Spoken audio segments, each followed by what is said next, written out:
What's the difference between bribing and rewards? It's important to know the difference, right? Because sometimes as a parent, you're doing this idea of rewards for behavior that sometimes you think the child should already be doing. And that makes you feel like you're really bribing them. But rewards work really well for kids with ADHD.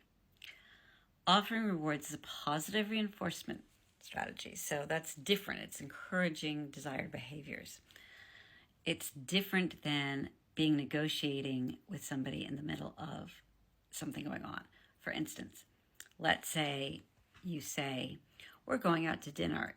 You need to stay in your seat throughout the whole dinner. You can occupy yourself with a tablet or reading something if you want when you're done. If you do this, then you get dessert or whatever it is that you want to say. Different than you're in the restaurant, the kid keeps getting up, you keep saying sit down, they do, but then they get back up.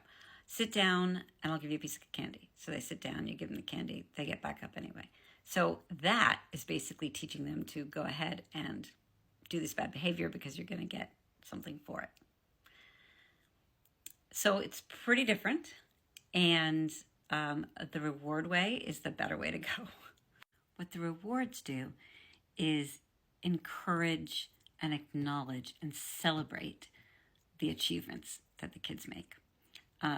It gives them incentives, it gives them rewards, it fosters a sense of accomplishment for them, which makes them want to do it again. So for kids with ADHD, rewards work best when they're structured and consistent and linked to specific behavior. Again, different than negotiating in the middle of a power struggle.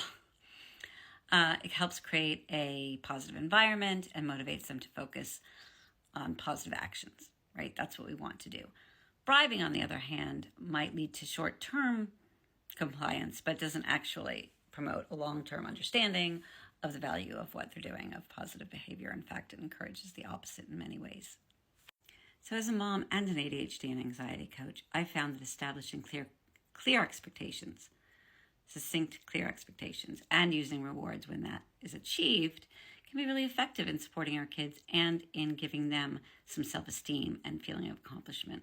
It's about fostering that positive mindset and reinforcing their efforts, which they need to have reinforced to learn the habit. And once the habit is there, hooray, then you've been successful.